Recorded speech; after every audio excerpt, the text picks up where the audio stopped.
Buenos días, María Jesús. ¿Qué tal estás? Muy bien. Me alegro. Lo primero de todo, te quería dar las gracias por estar hoy aquí con nosotros.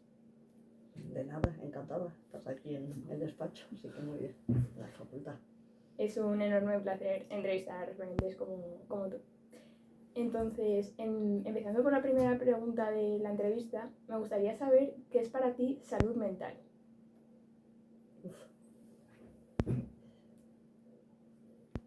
Yo perdona que te corrija la pregunta, porque el gran problema que hay cuando una pregunta tan importante se empieza con el para ti, es como si hubiese posibilidades de que cada persona tuviese una visión particular.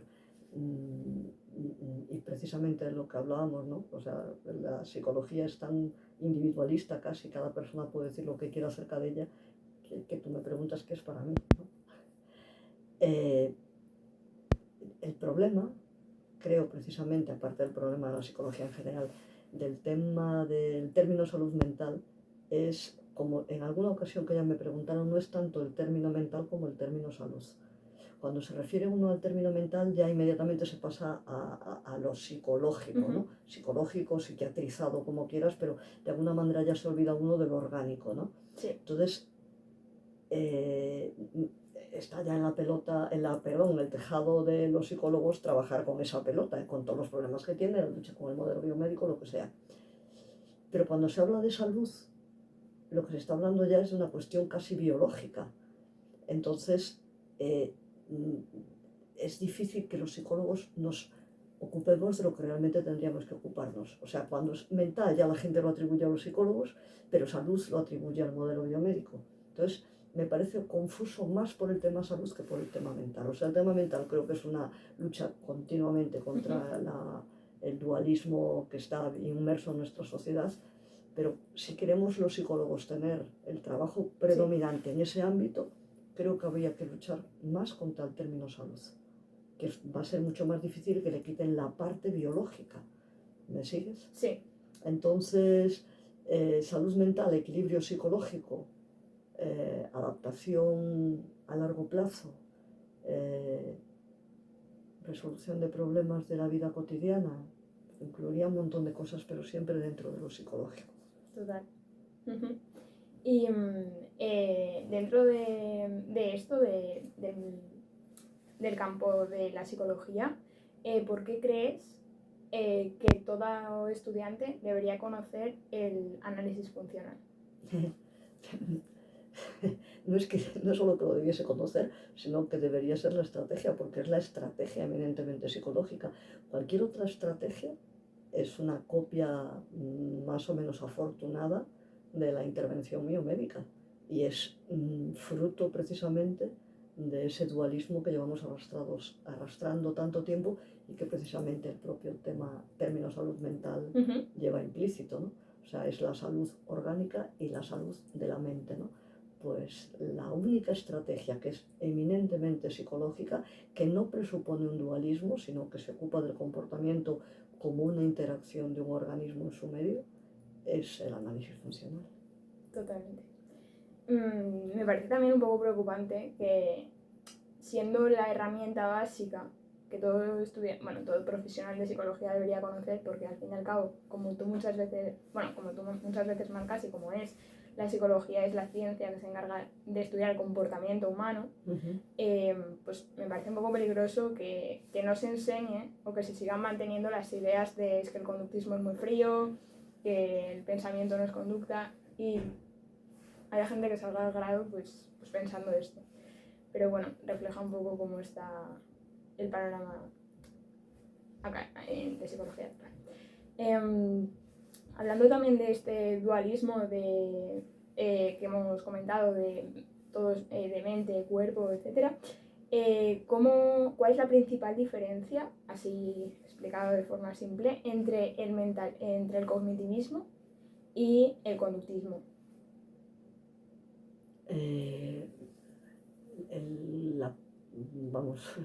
Es que es la propia palabra, ¿no? O sea, el cognitivismo considera que existe una serie de variables, de elementos de índole superior que van más allá del comportamiento y que explican el comportamiento. entendiendo el comportamiento, lo manifiesto, lo Sí. visible. Y entonces habría un mundo que correspondería a una instancia distinta al propio comportamiento y que sería donde estaría la explicación de este, ¿no? Las personas se comportan porque piensan, las personas se comportan porque algún tipo de variable, la palabra cognitivismo y la palabra mente van de la mano, ¿no? Algún tipo de variable mental está explicando lo que las personas hacen o lo que las personas sienten. Frente al conductismo, que es una filosofía de la psicología monista, esencialmente. Es todo, es conducta, el organismo es un todo que interactúa con un ambiente. El ambiente no es lo que está fuera de la piel, sino el conjunto de estímulos entre y fuera. Entonces, el conductismo radical implica una superación absoluta del dualismo psicológico, o sea, del dualismo en cualquier disciplina, en el sentido de que hay un mundo y una serie de organismos que interactúan con ese mundo. Y lo que es la piel, que es una barrera física perfectamente identificable, no implica una barrera para lo psicológico. A mí eso me parece algo de una importancia tan grande que no entiendo, desde primero no se empieza a explicar, ¿no? Para que se entienda qué es lo psicológico. Entonces, lo psicológico no es aquello que está cognitivo, que está al margen del organismo cuando se comporta, ¿no? Eso es comportamiento, eso es psicológico, ¿no? O sea, me parece lo esencial y yo creo que ahí está la clave, ¿no? El conductismo radical es monista, el cognitivismo es dualista. ¿Y cuál es la diferencia dentro de esto entre conductismo radical y conductismo mediacional?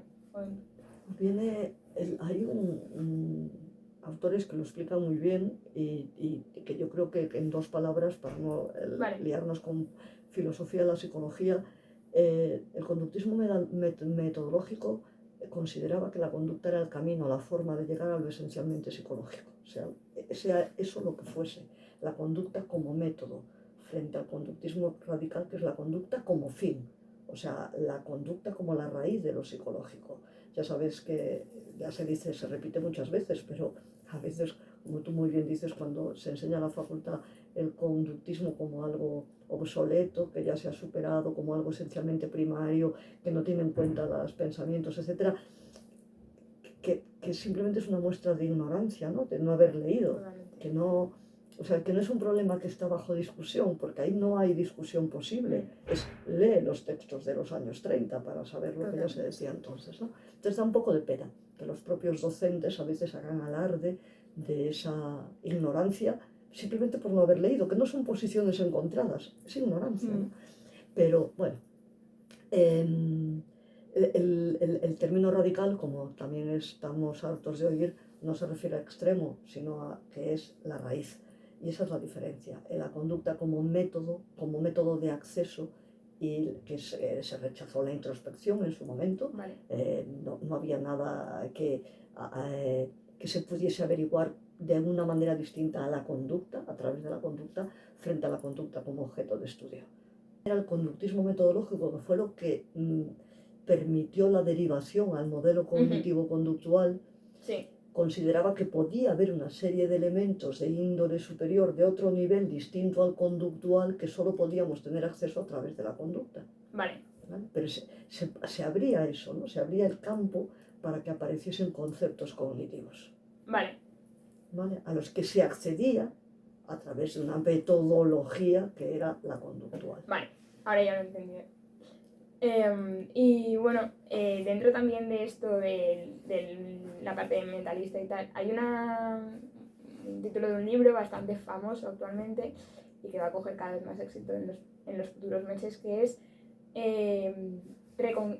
Reconquista o modifica tu mente, reconquista tu vida. ¿Qué opinas tú de esto? Que no lo conozco. No, de esta idea. ¿Y cómo es? Porque me estaba quedando con el... ¿Quién es el autor? A ver, no, espera, no me meto con el autor, simplemente me meto con... No, pero es para orientarme yo. Vale, Marian Rojas Estapé. Ah, sí, bueno, la conozco de oídas a ella, sí. ¿Y se llama Modifica tu mente, reconquista tu vida. Vamos a ver, el título desde luego es atractivo. Había que ver el contenido. Depende del concepto que se utilice, la palabra mente. Muchas veces utilizas palabras así llamativas para que la gente se anime a leer el libro y luego resulta que el libro defiende unos conceptos clarísimos, esencialmente psicológicos. No lo sé, no lo sé. Pero de alguna manera, si yo hago una traducción conductual, decía la mente como un conjunto de interacciones privadas, modificándolas evidentemente, puedes cambiar tu vida totalmente, ¿no? O sea, no, tampoco está tan lejos de las terapias de tercera generación acerca de los valores, tu posición en el mundo, ¿no? Tu sentido en la sociedad. Todo depende del contenido. O sea, la palabra mente a mí me chirría, pero cada vez me voy dando cuenta de que si quieres que la gente entienda de lo que se está hablando, tienes que utilizar el lenguaje de la gente. El problema está en utilizar ese mismo lenguaje dentro de las universidades, ¿vale? Pero no hacerlo en sitios de difusión. Por eso no puedo decir nada respecto al libro si el contenido fuese utilizar este lenguaje que la gente entienda para luego decir lo que realmente hay que decir. Voy a ver el libro si es tan sugerente como el título podría indicar. Genial. Y comentabas ahora las terapias de tercera generación. ¿Qué consideración o qué valoración le das a que se tome como terapia de tercera generación el mindfulness y la terapia compasiva?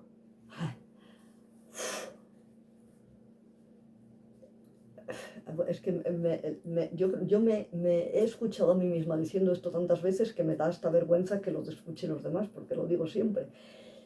El nombre de tercera generación es un nombre absolutamente ridículo e inapropiado y puro marketing. O sea, nunca hubo una primera y una segunda generación, como se sabe. O sea, estas terapias surgieron y había que venderlas, lo cual estuvo muy bien en sus inicios, y el nombre ha tenido un impacto infinito, ¿no? Sí. También una copia de los fármacos de primera, segunda y tercera generación, todo hay que decirlo. El mindfulness es una simplicidad absurda, es una técnica que no es una técnica. Bueno, en general ninguna de las técnicas psicológicas son técnicas, son procedimientos, pero bueno. La compasiva no merece ni el más mínimo comentario por mi parte, vamos a decirlo así. El mindfulness es por partes. Hace muchos años, cuando empezaron las terapias de tercera generación, con todo el valor que siempre reivindico sobre ellas, lo que significaron en sus inicios la aparición de un conjunto de terapias que querían volver al pasado y olvidarse de toda la basurilla que se había ido acumulando en la psicología clínica a lo largo de los años, que desembocó en el modelo cognitivo conductual. O sea, esto ya es un discurso mío muy oído. Ese valor hay que reconocérselo, ¿vale? O sea, esa vuelta al pasado, vamos a volver a las raíces filosóficas de la psicología, vamos a desarrollar unas técnicas basadas en los estudios de laboratorio y vamos a reconocer que la conducta verbal es la conducta esencial en la clínica psicológica. Eso se había perdido por completo, se había olvidado, o sea, no se había considerado. Entonces eso es un valor infinito. El deterioro que sufrieron tan rápido, también lo he explicado en muchas ocasiones, no voy a entrar en ello, a pesar de que siguen teniendo valor. Hay muchas cosas que siguen teniendo valor dentro de las terapias de tercera generación, que si estuviese aquí Freud me diría qué lapsus más bonito. El mindfulness nunca fue nada. La terapia compasiva, idem de idem. Pero el problema para mí no es solo ese. Para mí el problema es que hace muchos años, precisamente cuando hablábamos de esto, las terapias de tercera generación surgen en Estados Unidos en un momento de conservadurismo político muy grande. Y pueden ser vendidas, que yo sé que ese no es el origen, lo sé, pero pueden ser vendidas en un contexto de confórmate, de adáptate. Ya sé que la aceptación no es bajar la cabeza ni resignación, todo eso ya lo sé. Pero de alguna manera sí lleva implícito el reconoce las cosas como son y no luches contra lo que no puedes luchar, que no deja de ser una forma de conservadurismo, ¿no? Y que hay que encuadrar en el momento político en el que surgieron. Yo creo que el mindfulness va mucho por ahí, lamentablemente. Creo que no es una técnica como tal, es una especie de recuperación de esas filosofías orientales, supone también un uno mismo distinto al y al alumno que interactúa, Sí. ¿no? Una vuelta hacia adentro, y creo que eso también va en contra de la filosofía conductista Total. absolutamente. Pero lo del conservadurismo es lo que más me preocupa. Y ahora aquí en la facultad, lo digo para aquellos que luego escuchen esto, un cartel que no estoy de acuerdo en absoluto, Vale. pero que de alguna manera refleja esto que estoy diciendo, que es la psicología si no es activista o si no es no sé Sí, qué, es coaching. total. Va en la línea, que yo no creo que la clínica haya de ser utilizada para hacer la revolución, pero precisamente la clínica, cuando se hace, está en un contexto social Total. y hay que tenerlo en cuenta. Una cosa es que ayudes a las personas a estar bien y a reconocer que no pueden cambiar ciertas cosas de su mundo. Otra cosa es que por defecto no luches contra aquello que quizás puedas cambiar, ¿no? A pesar de que pueda ser ingrato en algún momento. Entonces Total. yo creo que está ahí en un terreno muy movedizo. Entonces el mindfulness y la terapia compasiva me chirría. Total. A mí también me llamaba como la atención el hecho de que se ponga como para todo el mundo cuando creo, básicamente por variables disposicionales, de que un contexto oriental en mindfulness puede ser más efectivo, no lo sé, evidentemente, es mi opinión, que en un contexto más occidental. Si esas variables disposicionales no son las mismas y pueden afectar en esto. Sí, yo voy incluso más allá, estoy totalmente de acuerdo. O sea, todas estas filosofías, el yoga, la meditación profunda, el mindfulness, que va todo en la línea, de alguna manera van acordes con un estilo de vida que probablemente no sea muy adaptativo. Y posiblemente insistan precisamente, que yo no digo que controlar tus emociones y mantener cierto desligamiento con respecto a lo que está ocurriendo pueda ser muy bueno en algunas ocasiones. Ajá. Es decir, que haya situaciones por las que tú tengas que pasar y que la mejor manera es generar este distanciamiento, ¿no? Alejarte, me parece óptimo como herramienta, pero no como estrategia terapéutica así para enfrentarte a tus propias miserias o a tu disgusto en determinados momentos, cuando al revés lo que se necesita es luchar. O sea, tenemos que crear, estamos en este mundo, tenemos que crear poblaciones activas. O sea, insisto en que yo no creo que la psicología clínica sea la plataforma para crear la revolución, ¿eh? Yo creo que la psicología clínica tiene que tener un objetivo clarísimo, que es ayudar a las personas. Pero que esa ayuda no es siempre adáptate a lo que tengas, muchas veces es lucha contra lo que tengas. Y por supuesto que luego la otra psicología aplicada a otras partes tendría que luchar para hacer unas sociedades muchísimo más críticas y muchísimo más activas, y no lo que estamos cayendo, ¿no? Así es. Entonces, el individualismo del mindfulness tampoco me parece muy defendible. No sé. Las variables disposicionales hay que tenerlas en cuenta. Las terapias de tercera generación se han manualizado siguiendo los principios que rigen la psicología más predominante y más institucional, y eso tampoco es bueno. O sea, el análisis funcional ha pasado a mejor vida, a pesar de que era uno de los reclamos de hacer el análisis funcional, ya no del problema del individuo fuera de sesión, sino del análisis funcional en sesión. Eso se ha olvidado por completo. Total. Cada vez que yo oigo la palabra validación, hay que validar. ¿Validar por y para qué? ¿Qué quieres decir con validar? O sea, validar por defecto. Entonces, todo eso cada vez me irrita más, me desespera más. Incluso algunas cosas buenas que podría tener el término validación, fíjate, ahí me comporto de una manera absolutamente emocional, tengo una reacción condicionada, y digo, pero ¿por qué? Prefiero no utilizarlo y prefiero ser muy crítica, extremadamente crítica con ello, antes que pasar por el aro de que todo ha de ser validado, la persona se tiene que entender, la persona tiene que comprenderse y tiene que ajustarse a sus valores. Depende, ¿no? Total. Me ha parecido muy importante y muy interesante lo que me acabas de decir. Y también me choca el hecho que has dicho que se han estandarizado los tratamientos cuando Carmen Luciano, en el Psicofest, el de Granada, hizo mucho énfasis en la protocolización de los tratamientos, que estaba muy en desacuerdo y tal, pero bueno, no sé, cosas más. También en el Psicofest de Madrid de este año dijiste una frase que, bueno, me llamó mucho la atención. dijiste que las terapias de tercera generación son una vuelta a la primera generación. ¿Puedes desarrollar un poco más esta idea? Claro, o sea, lo que supusieron en su momento las terapias de tercera generación, y otra vez vuelvo a lo mismo, o sea, esto no es una cosa que sea de mi cosecha, hay que leer los textos, ¿no? O sea, que cuando, como si yo me lo hubiese inventado, ojalá, ¿no? Total. Ojalá yo tuviese esa capacidad creativa para unir todos los acontecimientos del mundo. Esto es mera lectura del qué se decía a finales de los años 80, principios de los 90, los escritos, los primeros artículos sobre esto que luego se llamó tercera generación, modelo contextualista o análisis de la conducta clínica, que era como se llamaba realmente en aquel entonces.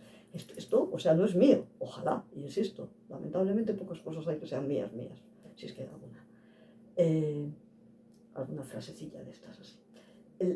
Estas terapias, en este momento de los psicólogos aplicados dijeron, seguimos como seguimos en esta degeneración absoluta o vamos a recuperar aquello que marcó el inicio de esta perversión de los principios fundacionales del análisis de la conducta.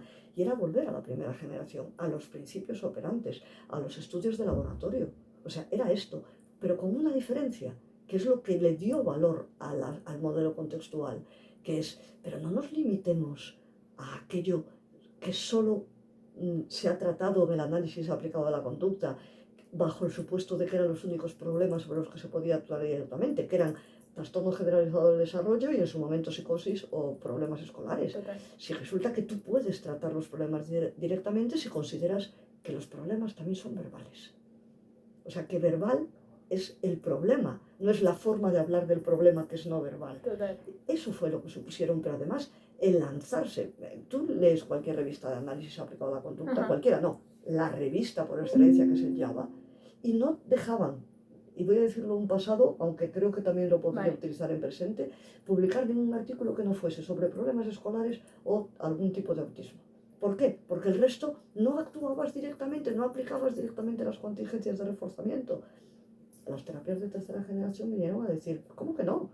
Cuando la persona habla se está comportando. Yo puedo actuar directamente sobre su conducta. Total. Y eso fue la vuelta a la primera generación. Total. Por eso lo digo. Ahora ya lo entiendo. Vale, ¿y qué dirías que hace un tratamiento o una terapia eficaz?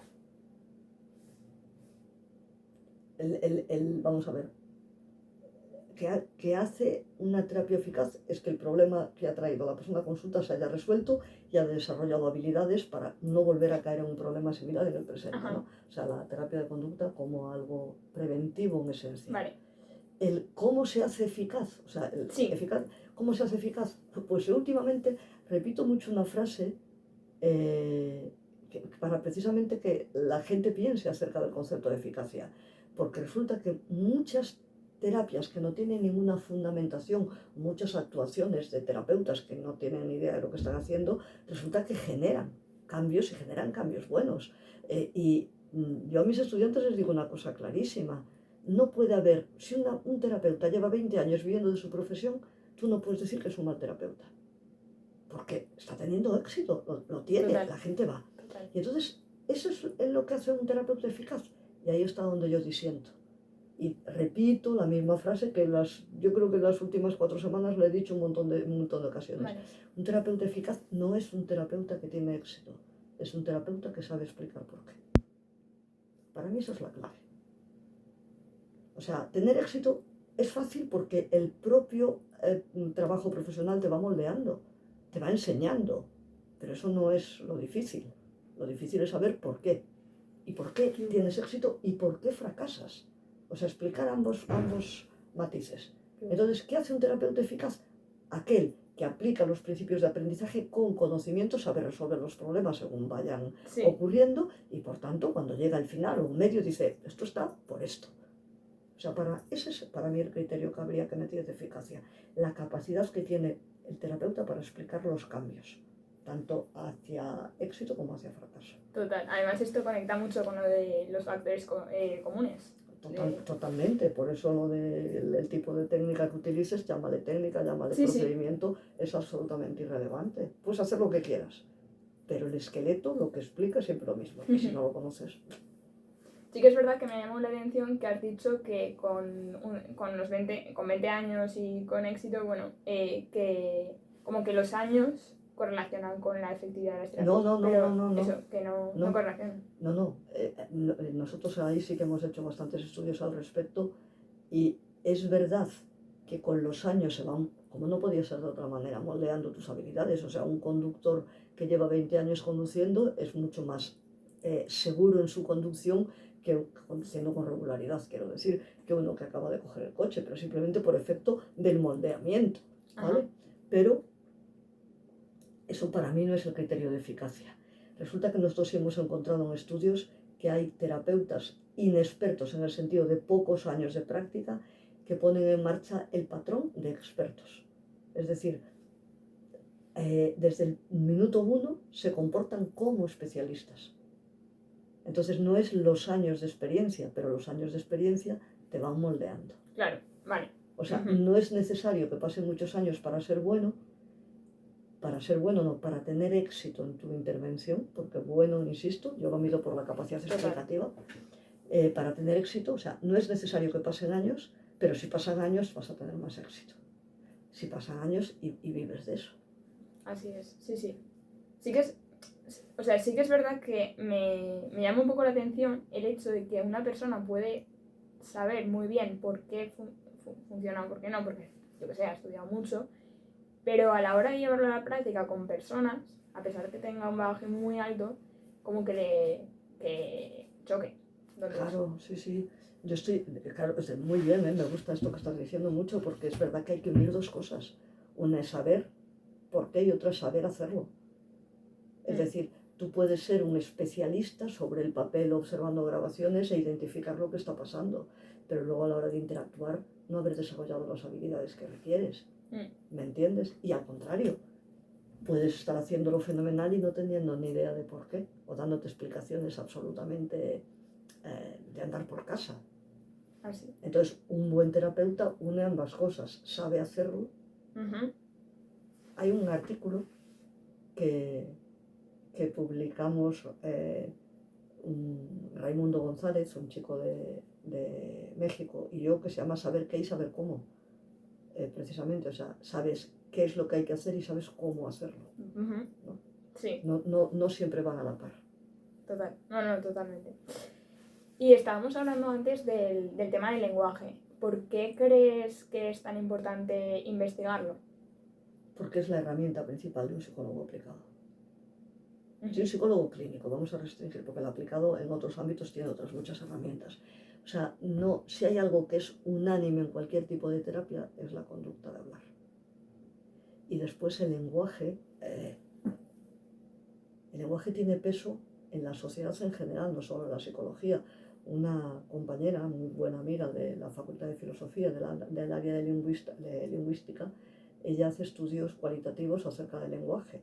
De cómo en el lenguaje, además en situaciones políticas, en cómo los políticos a través de lo que dicen, a través de su discurso van manipulando, no en un sentido peyorativo, sino de manejo, el comportamiento de la sociedad. Y me resulta muy gracioso porque lo que ella dice es una descripción de lo que luego los psicólogos analizamos. O sea, ella describe muy bien cómo determinadas cosas tienen relación con qué, y los analistas de conducta lo que hacemos es describir por qué se dan esas relaciones.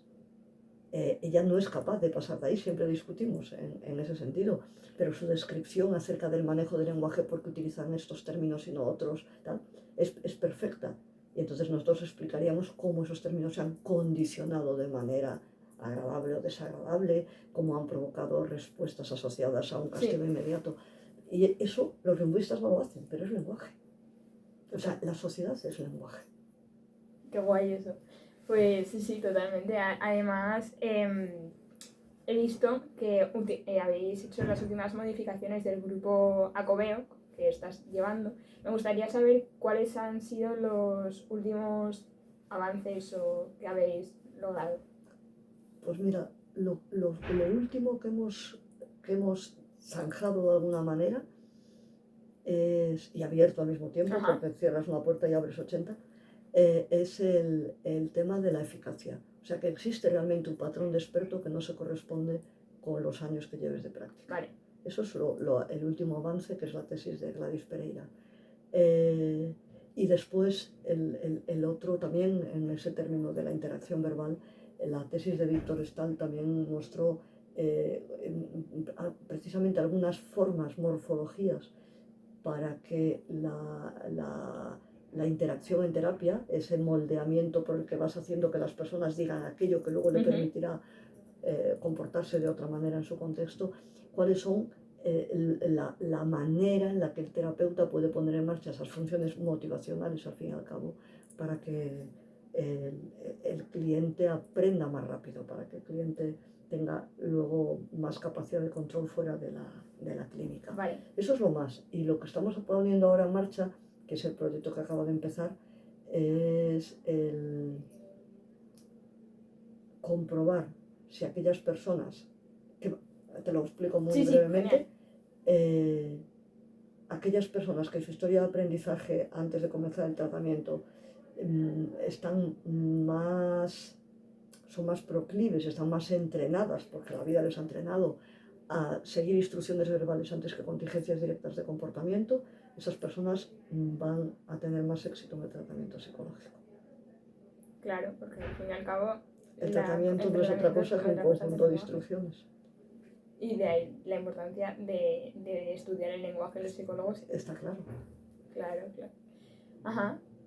Porque otra pregunta que te iba a hacer era que cómo todas estas investigaciones se pueden llevar sobre el lenguaje se pueden llevar a la práctica, pero vamos que... Ahí lo tienes. Ahora en el grupo, en este proyecto concreto, hemos incorporado a una persona, Héctor Martínez, siempre estuvo con nosotros, y ahora hay 3 personas más, Vicente Pérez, Andrés García y Maite Gutiérrez, Vicente de la UNED y los otros 2 de la Universidad de Sevilla, que son analistas experimentales, para precisamente todo lo que se sabe sobre instrucciones, entrenamiento instruccional, conducta guiada por reglas, en el laboratorio lo pasemos al mundo aplicado. Vale. Pues me ha parecido muy interesante. Me gustaría hacerte una serie de preguntas súper rápidas, a 2 frases cada una. La primera de ellas es, ¿qué mensaje te gustaría darte a ti, a tu digamos, yo, estudiante de psicología de grado o recién salida del grado, psicólogo novel?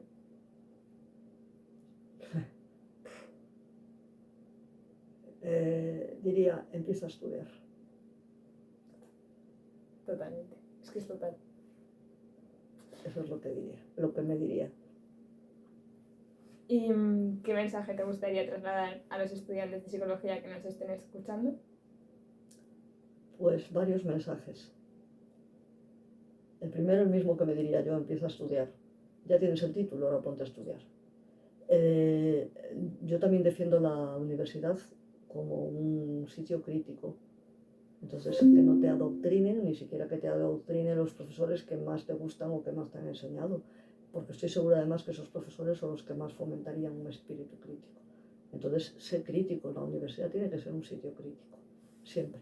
Entonces va correlacionado, cuanto más estudies, más sabes, cuanto más sabes, más puertas se abren, cuanto más puertas se abren, más crítica tienes que generar, porque alguna puerta te llevará a un camino equivocado, ¿no? O sea, no todas pueden llevar al mismo, no sería una pérdida de tiempo. Entonces algunas las tendrás que cerrar, pero eso solo se hace entrando por ellas, ¿no?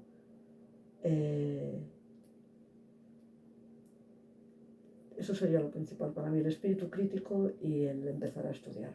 O sea, claro, un estudiante dice, ¿para qué todos estos años? Pues para tener un título. Y cuantas más personas se planteen desde el principio el espíritu crítico y el estudio, no el adoctrinamiento, el vomitar las cosas que te dicen en un examen para sacar un 10, posiblemente llegaremos a que la asignatura, a que la carrera vaya cambiando poquito a poco.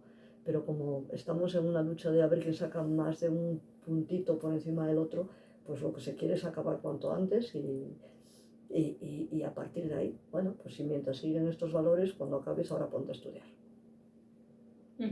Totalmente. ¿Cómo ve María Jesús Frochan el panorama de la psicología actual en España? Horrible. Lo veo muy mal. Lo veo muy mal. Lo veo muy mal, pero no solo en España, ¿eh? lo veo muy mal en el mundo, pero lo veo muy mal por varias razones. Primero, porque las instituciones, el grado, tú misma lo estás diciendo, no es el mejor, tú con tu experiencia particular, no es bueno. La mayoría de los planes de estudio se organizan no con un criterio lógico, sino con a ver qué profesores hay disponibles, qué cosas son las que están más de moda. No existe un cimiento, también mucho tiene que ver la controversia que hay en psicología, ¿no? No existe un cimiento que diga estos son los conocimientos fundamentales y a partir de ahí se construye el edificio. No existe, por lo cual hay cosas, o sea, empiezan por el tejado, luego van al primer piso, luego vuelven al quinto, es un caos, entonces lo veo fatal. Después, la psicología, como también digo muchísimas veces, tiene que luchar contra esa imagen social de la psicología. Y la institución, la universidad, no va en contra de ello, sino que de alguna manera la fortalece. Con lo cual se unen ambos frentes, la mala formación institucional, la adecuación a la sociedad que pide esa imagen que la propia sociedad tiene, que al mismo tiempo la institución fortalece, ¿no? O sea, me parece muy... De ahí mi conclusión, pero en el mundo en general. Y después hay una cosa que me resulta muy preocupante, que es que creo que el análisis de la conducta está siendo una moda y todo el mundo quiere ser analista de conducta sin conocer lo básico.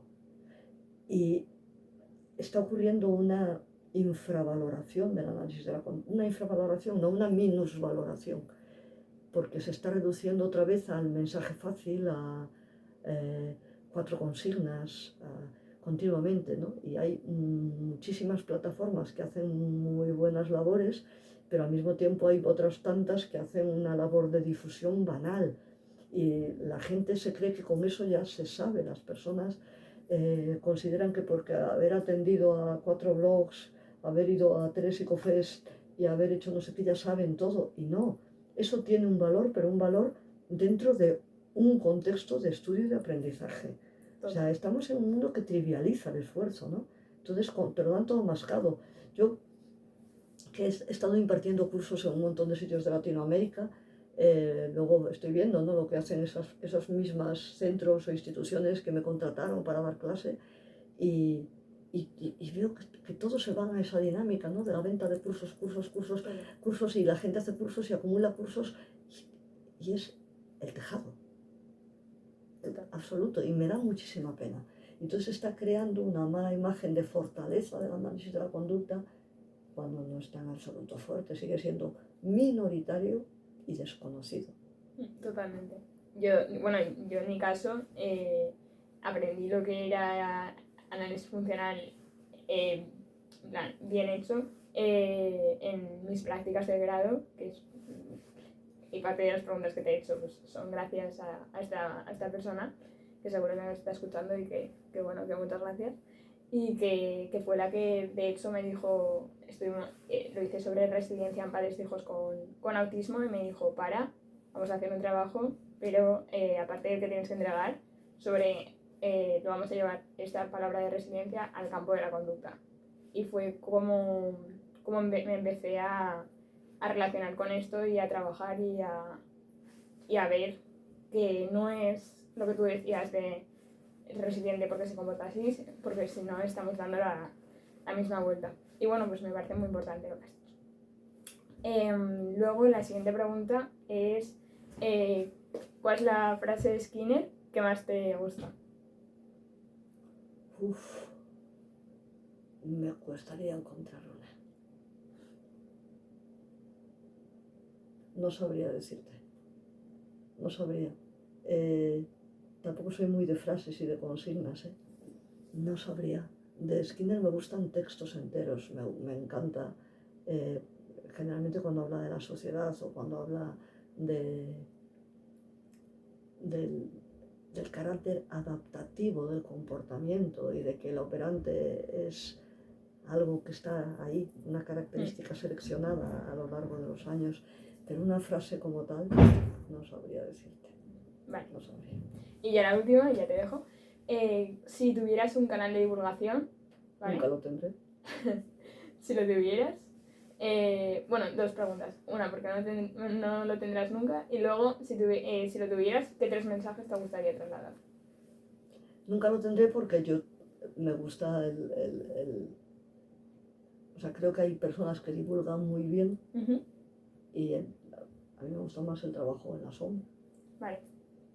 Me parece que a alguien hay que hacerlo y para mí es mucho más reforzante Ujú. que la divulgación y creo que hay gente que lo hace estupendamente. Entonces nunca lo tendré. Y tampoco tengo tiempo, pero vamos, que no Vale. me interesa lo más mínimo. Y la pregunta es que, ¿qué haría? Sí, como, ¿qué te gustaría transmitir por ese canal? ¿Qué me gustaría hacer? Sí, sobre psicología. Yo haría pues mira, dos cosas. Haría en mi canal de divulgación, que sé que nunca tendré, una serie de episodios, alternaría un episodio de cine y análisis de conducta y otro de literatura y análisis de conducta. Muy guay. Sería eso, me encantaría, que no lo voy a hacer, pero lo haría sistemáticamente, porque creo que tanto el cine como las novelas enseñarían muchísimo del comportamiento humano a un analista de conducta. O sea, es una forma de entrenamiento óptima, ponerte a leer un texto bajo el prisma del análisis de conducta. Un texto o ver una película, hay cosas maravillosas. Y creo que el entrenamiento para luego los que trabajemos en el mundo aplicado es fundamental. Tú no puedes entrenar con gente de la calle. O sea, no te queda otra. Cuando empiezas a ser terapeuta, tus primeros casos evidentemente te van a servir de alguna manera de entrenamiento. Es que no hay otra forma. Pero tú puedes llevar un entrenamiento previo cuando se hace roleplay, cursos de formación, etc. Pero un entrenamiento óptimo para saber identificar cuáles son esas variables que hacen que un personaje en una novela o una película se comporte de esa manera, lo tienes, sin necesidad de trabajar con seres humanos reales. Total. Entonces sí, haría eso, anímate. No, pues lo veo muy guay. Lo único que tengo miedo de equivocarme. Pues hija, aprendes, equivocándote, qué bien. Ya, pero trasladarlo a la sociedad, o sea, a quien le llegue. Hombre, pero puedes luego hacer un segundo capítulo crítico diciendo dónde están los errores y Ya, eso eso está sí, muy bien. eso sí. No todo tiene que ser perfecto. No, ya. Pues nada, pues muchísimas gracias. De nada, un placer.